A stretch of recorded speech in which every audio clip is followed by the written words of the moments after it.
দীপ, তুই আবার এসব দেখছিস? সেই কনফেশন ভাবছ না? হ্যাঁ রে, কণ্ঠটা কেমন মিষ্টি না? যার কণ্ঠ এত সুন্দর, না জানি সামনাসামনি দেখলে কত মিষ্টি লাগবে। বিয়ে তো আমি তাকেই করবো। তুই তো পুরা পাগল হয়ে দেখছি। ওটাকে না দেখে মেয়েটার কণ্ঠে শুনে পেয়ে পড়ে গেছিস। আমি একদম শিওর তার সাথে একবার আমার দেখা হোক, তারপর তোদের বৌদি বানার দায়িত্ব আমার।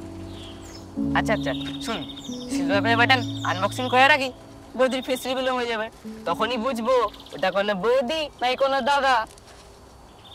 যে কণ্ঠে মায়ে একবার পড়েছে তার বেরিয়ে আসা খুব মুশকিল। কি মায়ায় বেঁধেছ। আচ্ছা আচ্ছা, হয়েছে।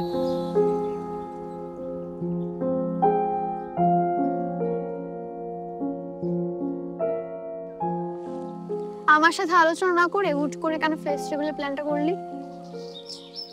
আরে তুই ভাব না, আমাদের এত এত সাবস্ক্রাইবার, যদি আমরা ফেস্টিভ্যালটা করি তাহলে কত পরিমাণে ভিউ বাড়বে কে জানে।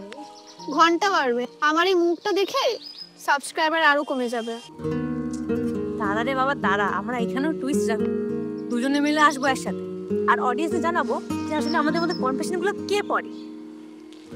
তো মাথায় সব আসে ওরে, বাবারে বাবা। আরে আরো জানাবো যে আমাদের মধ্যে গল্পটা কি শোনায়, আর এটা আমরা করব গোল্ডেন প্লে বাটন পাওয়ার পরে। যা খুশি কর, তুই জানিস আমার এই মুখ নিয়ে আমার লোকের সামনে যেতে খারাপ লাগে। ছাড়, তুই এসব বুঝবি না, তুই তো সুন্দরী, তুই কখনো এসব বুঝতে পারবি না। ফালতু কথা বন্ধ করতো।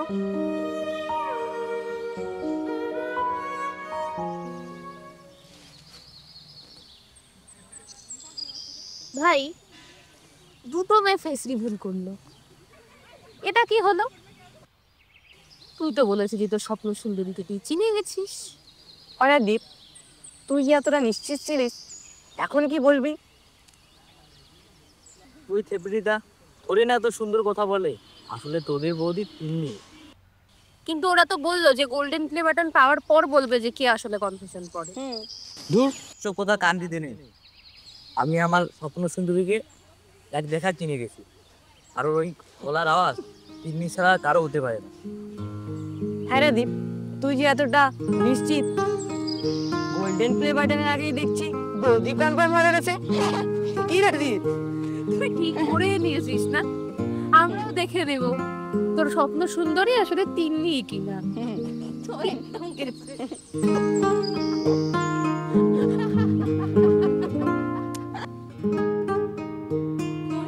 দেখ দেখ, পলাশ থেকে একজন পিপলের মেল করেছে। কি লিখেছে? লিখেছে, আমি তোমাকে একবার দেখে চিনে গেছি, তোমার মিষ্টি আওয়াজ ছন্দবারও হতে পারে না, তুমি আমার স্বপ্ন সুন্দরী তিন্নি, আমি তোমাকেই বিয়ে। একই ব্যাপার, ছেলেটার কোনো একদম ভালো হয়ে গেছে। হ্যাঁ পাগল তো বটে, ছেলেটা একেবারে আমার পিছনে পড়ে গেছে। দেখি তোর ফেস্টিভ্যালের পর এখন সবার কি অবস্থা, সবাই তুমি স্বপ্ন সুন্দরী ভাবছে। তুই না বলেছিলি এসিবি বলে সাবস্ক্রাইবার কমে যাবে, এখন দেখ আমার পাওয়ার প্ল্যানের কি অবস্থা। আরে তুই যত সুন্দর, সবার তো পাগল হওয়াটাই স্বাভাবিক, কিন্তু সবাই তো জানে না কনফেকশন বক্সে আসল কণ্ঠটা কার। সত্যি, আমরা যখন কোয়েলের খুলে বেড়াতে পাবো, তখন যখন ফেস রিভিউ করবো, তখন ভাবছি সেদের অবস্থা কি হবে। হ্যাঁ, তখন দেখে দেখে বলবি, ভাই তুই ভুল প্রেমিকার প্রেমে পড়েছিস। ঠিক বলেছিস, অপেক্ষা কর, মজা বাড়বে। বাবা মেলের শেষে আবার নিজের নাম্বারও দিয়েছে, চল একটু মজা নেই, কি বলিস?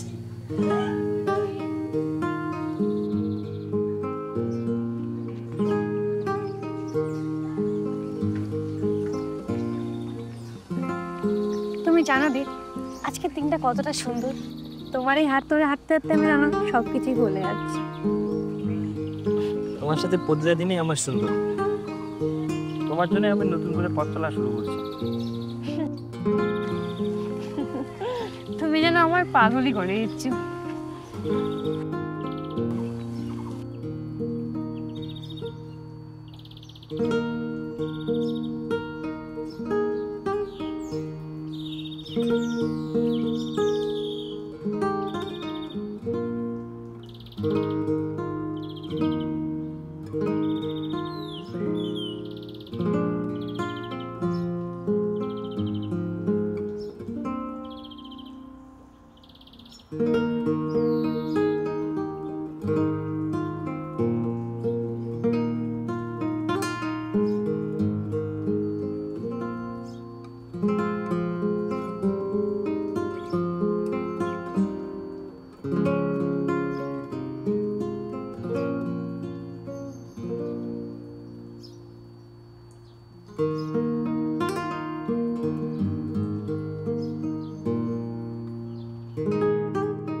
আমি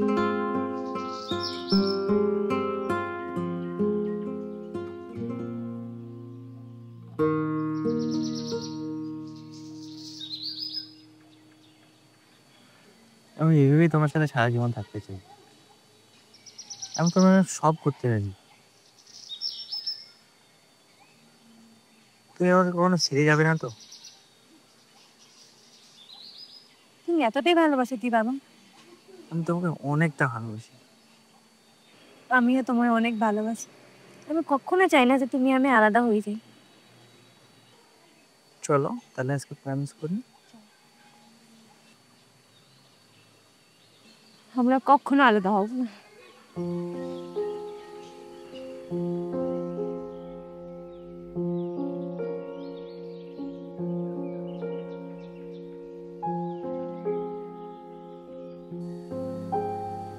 তুই যা করছিস ঠিক করছিস তো?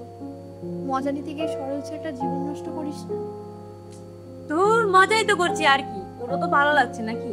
আমার জন্য যা খুশি তাই করছে। অত কথা বাদ, ভিডিওটা দেখ। এটা মজা নেওয়া দিন নেই। মনে রাখিস দীপ কিন্তু একটা কণ্ঠস্বরে প্রেম করেছে, এটা ভুলে যাস না। বললাম তো গোল্ডেন বেল বাটনের পরে সব রিভিল করে দেবো। তুই তো চাপ নিচ্ছিস কেন? আমি সব সামলে নেব। কিন্তু এটা ঠিক না। এরপর যে তুই কষ্ট পাস তখন কিন্তু আমাকে কিছু বলতে আসিস না। আরে বাবা, তুই তো চাপ নিচ্ছিস কেন? আমি আছি তো। যা খুশি কর। এরপরে তুই কষ্ট পাস তখন আমাকে কিছু বলতে আসিস না।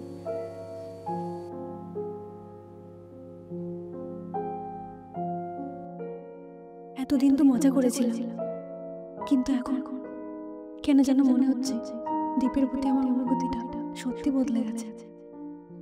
কিন্তু যদি তন্নি জানতে পারে, সে কি ভাববে? ও তো বিশ্বাসঘাতক বলবে আমার, কিন্তু তন্নি তো ঠিকই বলেছিল দীপ তো কণ্ঠস্বরের প্রেমে পড়েছে। যদিও জানে আমি ওর সাথে খেলছি, আর গোল্ডেন প্লে বাটন এলে তো সব শেষ। না না না, আমি ওকে হারাতে চাই না। টাকা কোথায় পাবো এত টাকা? আমি তো তেমন কিছুই সঞ্চয় করিনি। কিন্তু যদি চ্যালেঞ্জের টাকাটা নেই যা তন্নির বাবার চিকিৎসার জন্য জমিয়েছিল, ও কি আমায় ক্ষমা করবে? না না না, আমাকে এটা করতেই হবে। আমি যদি তন্নির জমা টাকাটা নেই তাহলে আমরা পালিয়ে যেতে পারবো। পরে আমি সব ঠিক করে দেবো কোনো না কোনো ভাবে। দীপের জন্য তো আমি এটুকু করতেই পারি।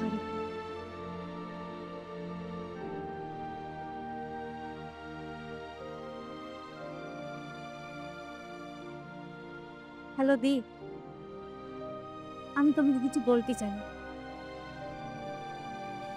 আমাদের এই সম্পর্কটা কেউ মানতে চাচ্ছে। সবাই বলছে আমরা পাগলামো করছি। চলো না আমরা দুজনে কোথাও পালিয়ে যাই, কোথাও দূরে, সবকিছু ছেড়ে।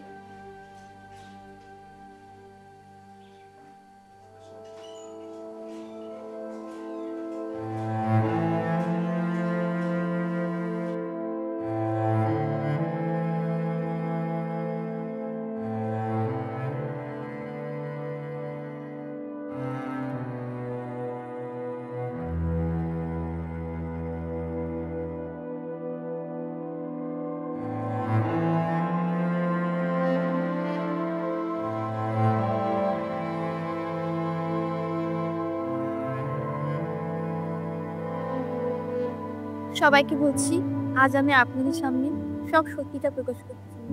এতদিন ধরে আপনারা যে কণ্ঠ শুনতে এসেছেন, সেই নিশ্চয়ইটা আমি। আমার কণ্ঠে এতদিন ধরে আপনারা ভালোবেসেছেন, কিন্তু কিন্তু আমি আর চুপ করে থাকতে পারছি না। আমার সবচেয়ে ভালো বন্ধু তিনি, সে আমার সমস্ত টাকা পয়সা নিয়ে পালিয়েছে। তুমি এটা আমার সাথে করতে পারলে? আমি তোমাকে কতটা বিশ্বাস করেছিলাম।